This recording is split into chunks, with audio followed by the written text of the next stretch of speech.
السلام عليكم ورحمة الله وبركاته. حامدا ومصليا أما بعد، فقال الله تبارك وتعالى في كتابه: أعوذ بالله من الشيطان الرجيم، بسم الله الرحمن الرحيم. رب اشرح لي صدري ويسر لي أمري واحلل عقدة من لساني يفقهوا قولي، رب زدني علما. اللهم صل على محمد وعلى آل محمد كما صليت على إبراهيم وعلى آل إبراهيم إنك حميد مجيد. اللهم بارك على محمد وعلى آل محمد كما باركت على إبراهيم وعلى آل إبراهيم إنك حميد مجيد. أما بعد، اللہ تعالیٰ کا شکر اور احسان ہے جس نے ایک اور مرتبہ ہمیں اس مبارک مجلس میں جمع فرمایا ہے۔ اللہ تعالیٰ ہمیں حق بات کہنے اور حق بات پر عمل کرنے کی توفیق دے۔ صلی اللہ علیہ وسلم کی سیرت کا صحیح حق ادا کرنے کی توفیق دے، آمین۔ چلیں معزز میری بہنوں، جیسا کہ آپ سبھی آج کی اس کلاس کی بڑی منتظر رہی ہیں، تو اس سلسلے کو آگے بڑھاتے ہیں۔ جیسا کہ رسول اللہ صلی اللہ علیہ وسلم مکہ کو فتح کرنے کے لیے نکلے ہیں، یہاں تک ہم نے پڑھا تھا۔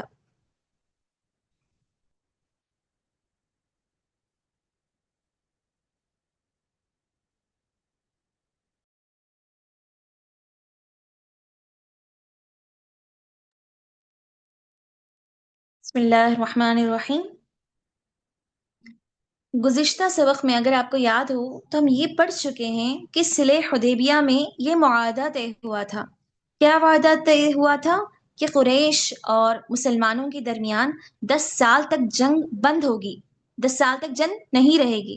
لیکن قریش نے اس معاہدے کو توڑ دیا، اس وعدے کی انہوں نے خلاف ورزی کر دی، اور مسلمانوں کے ایک حلیف، مسلمانوں کے ایک دوست، ایک اچھا قبیلہ جو مسلمانوں کا دوست تھا، اس قبیلے پر قریش نے حملہ کر دیا، اگرچہ وہ سبب اس کے پیچھے وجہ کچھ بھی ہو، اور ان کے بہت سے لوگوں کو انہوں نے قتل بھی کر دیا تھا۔ تو اس قبیلے نے کیا کیا؟ وہ قبیلہ مدد کے لیے مدینہ آیا اور رسول اللہ صلی اللہ علیہ وسلم سے مدد طلب کی۔ رسول اللہ صلی اللہ علیہ وسلم نے انہیں تسلی دی اور فرمایا کہ میں قریش سے تمہاری مدد ضرور کروں گا، یعنی کہ تمہارا بدلہ، تم سے قریش کا بدلہ ضرور لوں گا۔ چنانچہ آپ صلی اللہ علیہ وسلم نے اسی وقت مکہ کو فتح کرنے کا عزم کیا، یہ ارادہ کر لیا۔ لیکن یہاں پر قابل غور بات یہ ہے کہ قریش کو اس بات کی خبر نہیں تھی کہ آپ صلی اللہ علیہ وسلم مکہ فتح کرنے کے لیے، اس پر چڑھائی کرنے کے لیے، اس پر حملہ کرنے کے لیے آ رہے ہیں۔ اس بات کو اپنے چھپائے رکھا، یہ ایک پوشیدہ راز تھا، اسی لیے تو اللہ کے نبی نے یہ بات کسی کو نہیں پہنچائی۔ دیکھیں میری بہنوں، اس سلسلے میں یہاں پر ایک بات، ایک صحابی کا نام آتا ہے حاطب بن ابی بلتعہ رضی اللہ عنہ۔ انہوں نے کیا کیا؟ قریش قبیلے کو ایک خط لکھ کر بھیجا، ایک خط لکھ کر بھیجا، اور ساتھ ہی ساتھ اس میں کچھ رقم بھی تھی۔ مدینے کی ایک عورت کے ذریعے سے یہ صحابی اس خط کو قریش قبیلے کی طرف پہنچاتے ہیں۔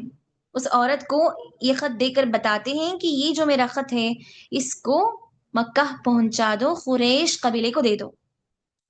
جب نبی صلی اللہ علیہ وسلم کو دوسروں کے ذریعے سے اس بات کی خبر پہنچی تو اللہ کے نبی نے فوری کیا کیا؟ فلاں صحابی کو بلوا بھیجا۔ جب صحابی سے پوچھا کہ بتاؤ تم نے ایسا کیوں کیا، تو وہ کہتے ہیں میرا ارادہ ہرگز بھی غداری نہیں ہے، نہ ہی میں منافق ہوں، میں نے ہرگز بھی اللہ اور اس کے رسول کی امانت میں خیانت نہیں کی ہے، اور نہ ہی میں مرتد ہو چکا ہوں، اور نہ ہی میں دوبارہ جو ہے کافر بن چکا ہوں، ہرگز بھی نہیں۔ بلکہ اصل معاملہ یہ ہے کہ میرے بال بچے قریش کے حوالے ہیں، میرے جو بھی گھر والے ہیں میں ان کو وہیں رکھ کر آیا ہوں ہجرت کر کے مدینہ۔ مکے میں میرے بیوی بچے موجود ہیں، ان کے حفاظت کرنے کے لیے میں نے قریش کو یہ خط لکھ کر بھیجا کہ آپ میرے بدلے کچھ معاوضہ لے لیں، کچھ رقم لے لیں، لیکن آگے کچھ بھی جھگڑا ہو سکے اس میں جو ہے میرے گھر والوں کی حفاظت کی جائے، ان پر کوئی جو ہے بدلہ نہ ہو، ان پر کوئی نقصان نہ ہو۔ اللہ اکبر۔ کافی سارے صحابہ جو اس موقع پر موجود تھے، تمام کی تمام صحابہ دیکھیں آ گئے صحابی کے پاس، اور ان پر حملہ کرنے کے لیے قریب ہو چکے ہیں، بس اللہ کے نبی کی اجازت چاہتے ہیں۔ مثال کے طور پر عمر رضی اللہ عنہ نے کیا کہا، اللہ کے رسول مجھے اجازت دے دیجیے، مجھے ایک مرتبہ حکم دے دیجیے، میں اس کو جو ہے اس کی گردن یہی اڑا دوں گا، میں اسے یہی فوراً قتل کر دوں گا۔ اللہ اکبر، کیونکہ اس نے اللہ اور اس کے رسول کی خیانت کی ہے اور یہ منافق ہو چکا ہے۔ جبکہ میری بہنوں، ہرگز ہرگز ایسا نہیں ہے۔ نبی صلی اللہ علیہ وسلم نے جواب دیا، رک جاؤ، یہ جنگ بدر میں حاضر ہو چکا ہے، یعنی جب اتنی بڑی جنگ میں یہ شریک ہو چکا ہے تو تمہیں کیا معلوم اس کے دل کا کیا حال ہوگا؟ ہو سکتا ہے کہ اللہ تعالیٰ اس سے راضی ہو گیا ہو، لہٰذا تم لوگ اس کو چھوڑ دو، یہ جو چاہے کرے، میں نے اس کو بخش دیا ہے، میں نے اس کو معاف کر دیا ہے۔ اللہ اکبر۔ قابل غور بات یہاں پر ہے کہ نبی صلی اللہ علیہ وسلم کی اطاعت اور آپ صلی اللہ علیہ وسلم کی حفاظت میں تمام کے تمام صحابہ ایک ساتھ، چاہے اپنی جانوں کو سامنے خطرے پر بھی رکھتے ہوئے کیوں نہ ہو، لیکن اللہ کے نبی کے حفاظت کے لیے دیکھیں کھڑے ہو گئے ہیں۔ اور جو سامنے غدار ہے یا پھر ایک غدار کو، غداری کو، نا انصافی کو جب دیکھتے ہیں صحابہ تو فوری جو ہے اس غداری کو روکنے کے لیے تیار ہو جاتے ہیں، چاہے وہ دوسروں کی نظروں میں غلط کیوں نہ ثابت ہو، چاہے وہ دوسروں کی نظر میں نفرت دیدہ نظر بھی کیوں نہ ثابت ہو، اگرچہ لوگ ان کو ناپسند کرتے ہیں، لیکن صحابہ کا یہی طریقہ ہوتا تھا، وہ کسی بھی حال میں جو ہے غلط کو روکنا چاہتے تھے، یہی ان کا مقصد تھا۔ سبحان اللہ، آج ہم اپنی آنکھوں سے غلط نہ ہوتا ہوا دیکھتے ہیں، بلکہ ہمارے ہاتھوں، ہماری آنکھوں کھلے عام روزانہ دن رات غلط ہمیں اپنے آنکھوں سے دیکھتے بھی ہیں اور کرتے بھی ہیں۔ اس کے باوجود نہ کم سے کم دل میں یہ احساس پیدا ہوتا ہے کہ اس کو روکا جانا چاہیے، یہ غلط ہے، کم سے کم یہ ارادہ بھی ہم دل میں نہیں رکھتے۔ افسوس در افسوس ہے ہم مسلمانوں پر۔ اس لیے سوچنے والی بات ہے کہ اتنی زیادہ عبادتیں ہیں انسان کے پاس، لیکن کچھ کام کیوں نہیں آ رہی؟ کیونکہ وہ پرسنل اپنی عبادتیں کرتا ہے، لیکن جو نیکیاں بندوں کے حق میں بتائی گئی، اس کی بندوں کے لیے بھی ذمہ داریاں ہیں، وہ ادا نہیں کرتا۔ اس لیے تو اللہ تعالیٰ کا عذاب آ رہا ہے، چاہے وہ بارش، زوردار بارش کی شکل میں کیوں نہ ہو، چاہے وہ بارش کی کمی کی شکل میں کیوں نہ ہو، یا پھر جو ہے ظالم حکمران کی شکل میں کیوں نہ ہو۔ اللہ اکبر، اللہ ہماری حفاظت فرمائے۔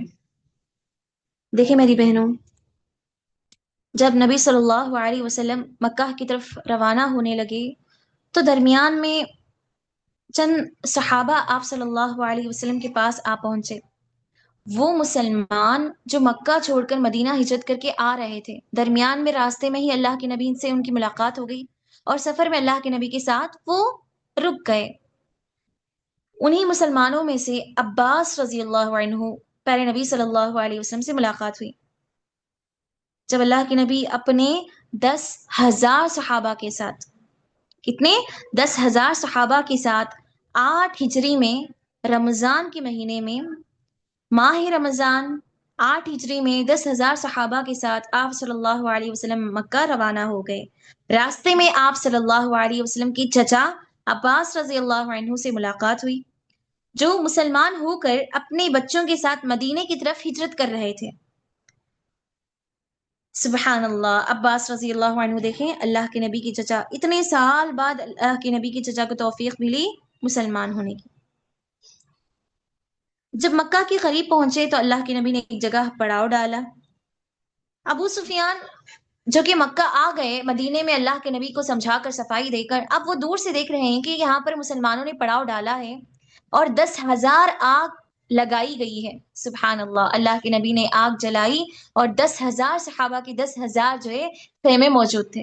سبحان اللہ، جب یہ منظر ابو سفیان رضی اللہ عنہ نے دیکھا، جو اس وقت تک مسلمان نہیں ہوئے تھے، ساتھ ہی ساتھ ابو سفیان نے اس قبیلے کو بھی دیکھا جو قبیلہ اللہ کے نبی کے پاس جا کر شکایت کرنے لگا تھا کہ آپ ہماری مدد کیجیے، تو ابو سفیان ڈر گئے، خوف زدہ ہو گئے اور نبی صلی اللہ علیہ وسلم کے قریب آ گئے، اس ڈیرے کے اللہ کے نبی کے قریب آ گئے۔ تو عباس رضی اللہ عنہ نے فوری جو ہے انہیں جھپٹ لیا اور کہنے لگے کہ ابو سفیان، ہائے تم پر افسوس، اب تم لوگوں کی تباہی ہے، تمہارے لوگوں کی، تمہارے دوستوں کی، مکہ والوں کی اب تباہی ہے۔ کیوں؟ اب ہم اتنا بڑا لشکر لے کر تمہارے پاس حملہ کرنے کے لیے آ رہے ہیں۔ تو ابو سفیان خاموش رہے، ان کی باتیں سنتے تھے۔ اس کے بعد نبی صلی اللہ علیہ وسلم سے جا کر ملے، اور اس وقت اللہ کے نبی نے کیا کہا کہ ابو سفیان افسوس ہے تم پر، کیا اب بھی تمہارے پاس وقت نہیں آیا کہ تم جان سکو کہ اللہ کے سوا کوئی معبود نہیں ہے، کوئی بھی معبود نہیں ہے اللہ تعالیٰ کے سوا؟ کیا افسوس، ہائے تمہاری بد نصیبی، تم نے اب تک یہ بات نہیں پہچانی، یہ حقیقت تم نے نہیں جانا، اور اتنے سارے دعوے تم کرتے رہے۔ ابو سفیان نے اس وقت یہ جواب دیا کہ میرے ماں باپ آپ پر فدا، آپ کتنے کریم، کتنے خوش نصیب ہیں، آپ کتنے رحم کرنے والے ہیں۔ واقعتاً اب مجھے محسوس ہو رہا ہے کہ اگر اللہ تعالی کے ساتھ یا پھر اس کے سوا کوئی معبود، کوئی اور عبادت کے لائق ہوتا تو اب تک تو وہ کچھ میرے کام آ جاتا، تو اب تک میرے کچھ عام آ جاتا وہ، کیونکہ اللہ تعالیٰ کو چھوڑ کر اس کے علاوہ کوئی عبادت کے لائق نہیں ہے، کسی کے ہاتھ میں کوئی طاقت نہیں ہے، اس لیے کوئی میرے کام ہی نہیں آیا اب تک۔ اتنے سارے بتوں کے جو مکہ میں خانہ کعبہ میں موجود ہیں جن کی میں عبادت کرتا تھا، وہ میرے کچھ کام نہیں آیا۔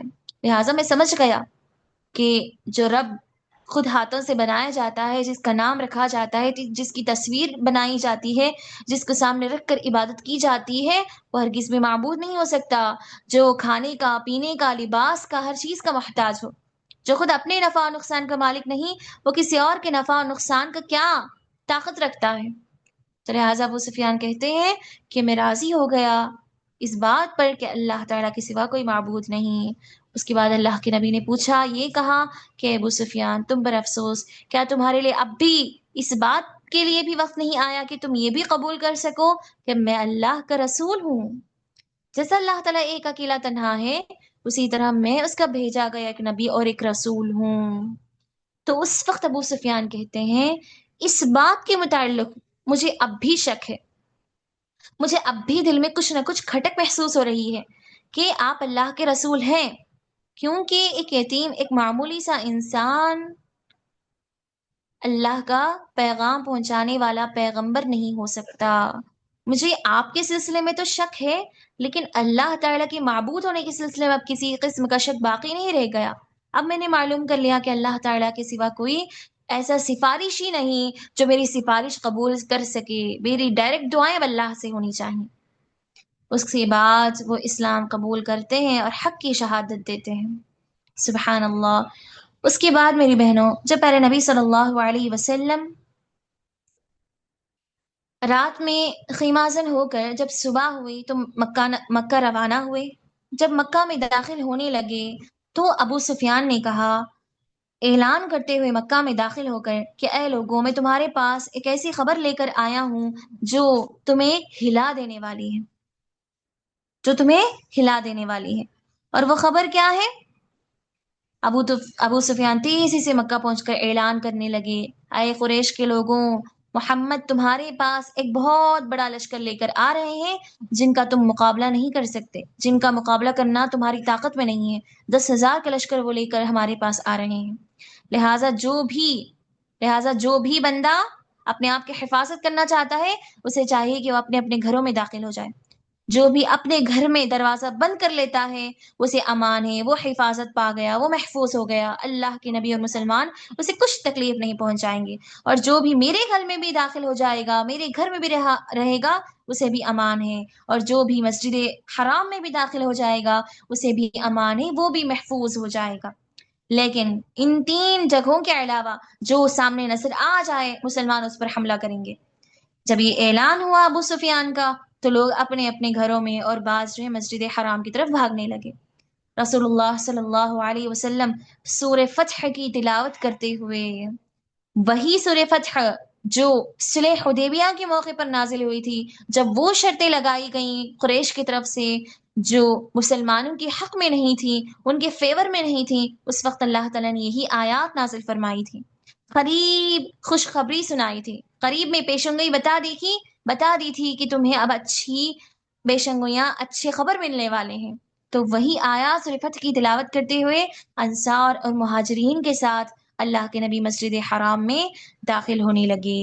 اِنَّا فَتَحْنَا لَكَ فَتْحًا مُبِينًا لِيَغْفِرَ لَكَ اللَّهُ مَا تَقَدَّمَ مِن ذَنبِكَ وَمَا تَأَخَّرَ وَيُتِمَّ نِعْمَتَهُ عَلَيْكَ وَيَهْدِيَكَ صِرَاطًا مُسْتَقِيمًا۔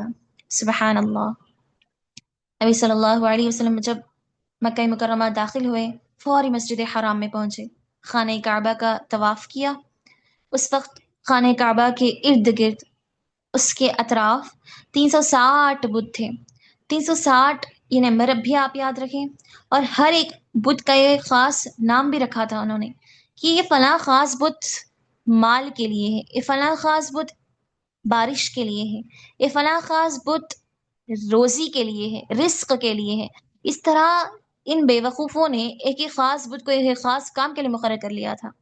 پہلے نبی صلی اللہ علیہ وسلم نے اپنے ہاتھ میں ایک لکڑی لی اور اس لکڑی سے بتوں کو گراتے گئے اور اس آیت کی تلاوت کرتے گئے، جاء الحق وزهق الباطل، حق آ گیا، باطل چلا گیا۔ باطل کو تو جانا ہی تھا، ان الباطل کان زہوقا، باطل جانے ہی والا ہے۔ ویسے بھی جو باطل، جو غلط، جو ناانصافی ہوتی ہے ہر قسم کی، چاہے وہ شرک ہو یا پھر کوئی اور گناہ ہو، چند دن کا وہ وقت ہوتا ہے، اس کے بعد ہر ایسے گناہ کا، ہر ایک ایسی نافرمانی کا، ہر ایسے باطل کا فنا ہونا ضروری ہے۔ حق جو ہے زیادہ دن چھپتا نہیں، حق باہر نکل کر ہی رہے گا، چاہے وہ توحید ہو یا پھر کسی کی امانت ہو یا پھر کسی کی سچائی ہو۔ نبی صلی اللہ علیہ وسلم ان آیات کی تلاوت کرتے گئے، ان سارے بتوں کا انہدام، ان سارے بتوں کو توڑنے لگے۔ وہاں پر بعض تصویریں بھی لگائی گئی تھی، ان تصویروں کو بھی اللہ کے نبی نے مٹا دیا۔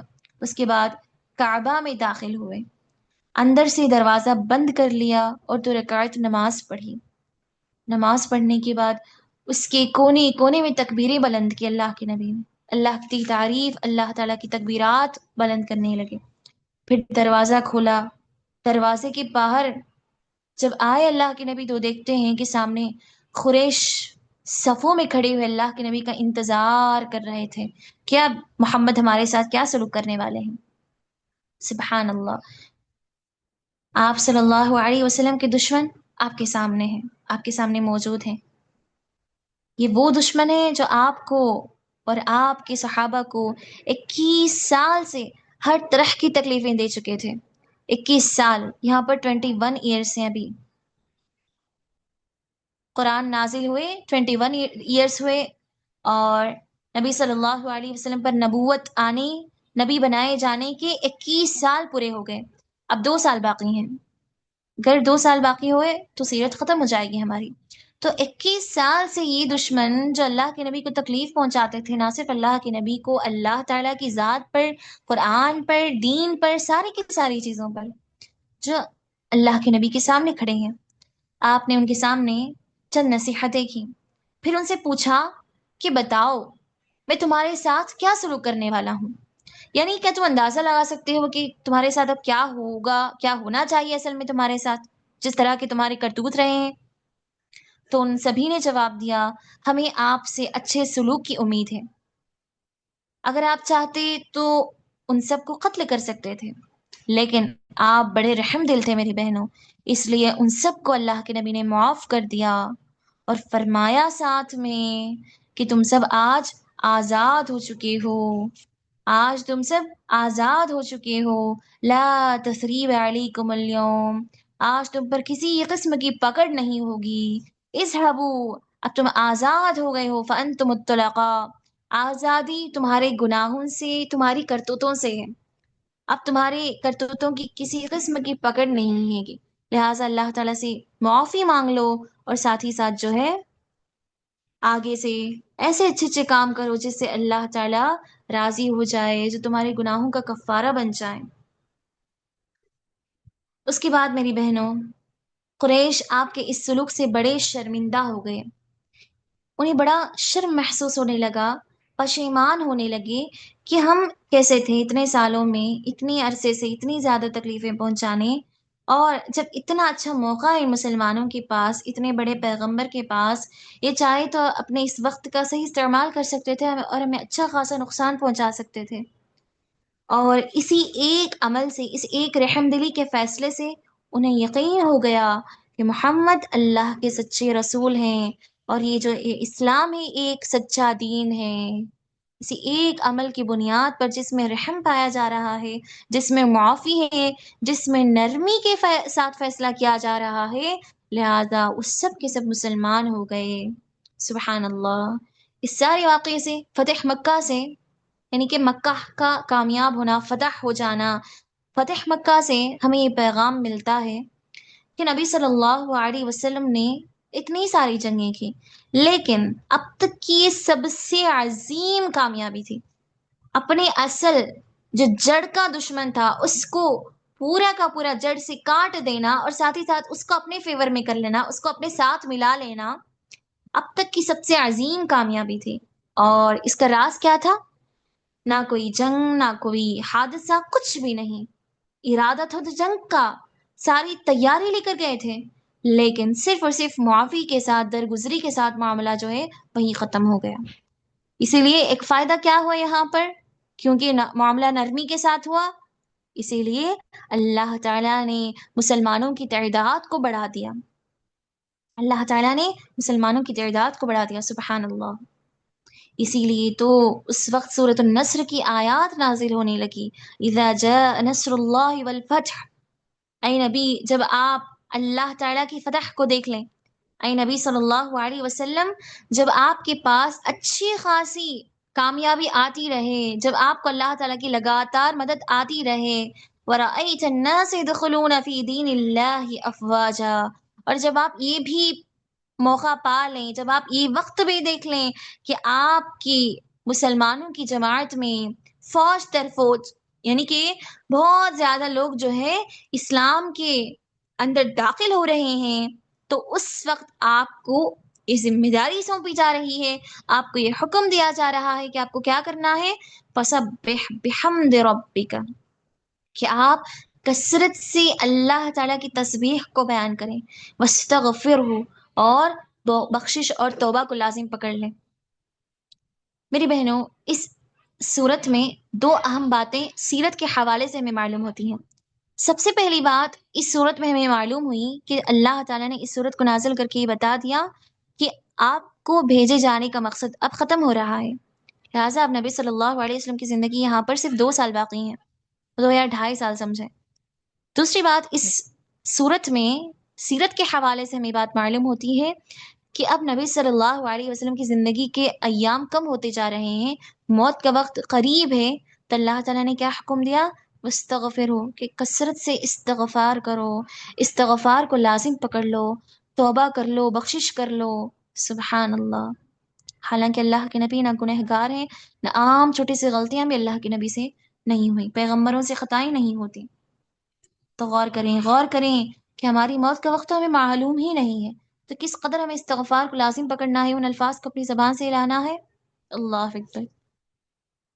سیرت کا یہی پیغام ہے قدم قدم پر، کہ اپنے آپ کی اصلاح کریں، نبی صلی اللہ علیہ وسلم کو اپنا نمونہ بنائیں. اس کے بعد میری بہنوں، پہلے نبی صلی اللہ علیہ وسلم، ظاہر ہے کہ اللہ کے نبی صبح صبح مکہ پہنچ گئے تھے. رات میں اللہ کے نبی نے سفر میں پڑاؤ ڈالا اور صبح صبح مکہ پہنچ گئے اور وہیں مکہ کو فتح بھی کر لیا. اور جب چاشت کا وقت ہو گیا تو ام ہانی رضی اللہ عنہا کے گھر میں داخل ہوئے، اور وہاں پر اللہ کے نبی نے چاشت کی نماز پڑھی. ام ہانی کون ہے؟ ابو طالب کی بیٹی ام ہانی رضی اللہ عنہا، یعنی کہ علی رضی اللہ عنہ کی بہن ہے ام ہانی رضی اللہ عنہا. اپنی چچازاد بہن کے گھر اللہ کے نبی تشریف فرما ہوئے اور غسل کیا اور چاشت کی نماز پڑھی. اور اس کے بعد ظہر کی نماز کا جب وقت آیا تو بلال رضی اللہ عنہ کو حکم دیا، تو اللہ کے نبی کے حکم پر انہوں نے کعبے کی چھت پر اذان دی. اس طرح بغیر کسی خون خرابے کے مکہ فتح ہو گیا. آپ صلی اللہ علیہ وسلم نے مکے میں کل 19 دن قیام فرمایا. اللہ کے نبی اس دن، جس دن مکہ کو اللہ کے نبی نے فتح کیا، اس کے بعد کل 19 دن اللہ کے نبی وہاں پر رہے. مکہ کو ہر طرح سے نصیحتیں کرتے کرتے شرک سے پاک کر دیا. لوگ ایک کے بعد بیعت کرنے کے لیے آتے رہے آتے رہے. اس کے بعد 19 دن بعد اللہ کے نبی مدینہ لوٹ گئے. ظاہر ہے کہ جب ہجرت کر کے کوئی پیغمبر کسی دوسرے علاقے، کسی دوسرے ملک، شہر چلا جاتا ہے، تب وہ وہیں کا رہ گیا. اتنا افسوس ہوگا نا، اتنی غمناک بات ہے کہ وہ ہمارا بچپن کا شہر، ہمارا وہ وطن جہاں ہم بچپن سے رہتے ہوں، پیدائشی ہمارا شہر، نہ صرف ہم، ہمارے رشتہ دار، ہمارے قبائل، خاندان والے سب وہیں سے موجود ہوں، اور ہماری ساری زندگی کا ایک تر آدھا حصہ وہیں گزرے، جوانی، ایک 40 سالہ زندگی، مطلب جس میں جوانی آ گئی، ساری چیزیں آ گئیں۔ اس کے بعد ایک وقت آتا ہے، ایک خوشی کا وقت بھی نہیں، کیسا غم کا وقت کہ مجبوراً چلا جانا پڑتا ہے کسی اور شہر، نہ کہ ٹیمپرری بلکہ پرماننٹ وہیں رہنا ہے۔ اور جب واپس اپنے شہر کو دیکھنے کے لیے اپنے وطن کو آتے ہیں، تو ظاہر ہے کہ دل ہی نہیں لگتا کہ دوبارہ واپس جائیں۔ اللہ تعالیٰ کے لیے، اللہ تعالیٰ کے حکم کی فرم برداری کے لیے، اس کی محبت میں پیارے نبی صلی اللہ علیہ وسلم ہی نہیں بلکہ صحابہ نے بھی اپنی جانوں کی، اپنی محبتوں کی قربانی دی ہے۔ یہی اصل قربانیاں ہوتی ہیں۔ انہوں نے اپنے شہروں کی، اپنے گھر بار کی، مال کی، بزنس کی قربانی دی، لیکن آج افسوس ہم ایک چھوٹی سی قربانی، اپنی خواہش کی قربانی نہیں دیتے۔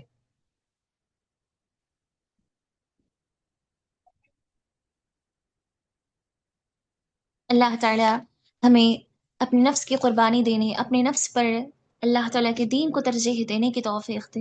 آمین۔ ٹھیک ہے میری بہنوں، آج کے لیے یہاں تک کافی ہے، ٹھیک ہے؟ کیونکہ فتح مکہ کو، سب سے پہلے آپ فتح مکہ کو ہی مکمل شروع سے اخیر تک یاد رکھیں، شروع سے اخیر تک فتح مکہ کو یاد رکھیں۔ اب مکہ تو فتح ہو گیا، اب جو بھی جنگ کرنے والے تھے اللہ کے نبی کے دشمن، وہ تو اللہ کے نبی کے اب ساتھی بن گئے۔ اس کے بعد بھی چند غزوات ہیں، چند جنگیں ہیں، ہم ان کو پڑھیں گے انشاءاللہ اگلے کلاسز میں، ٹھیک ہے؟ فتح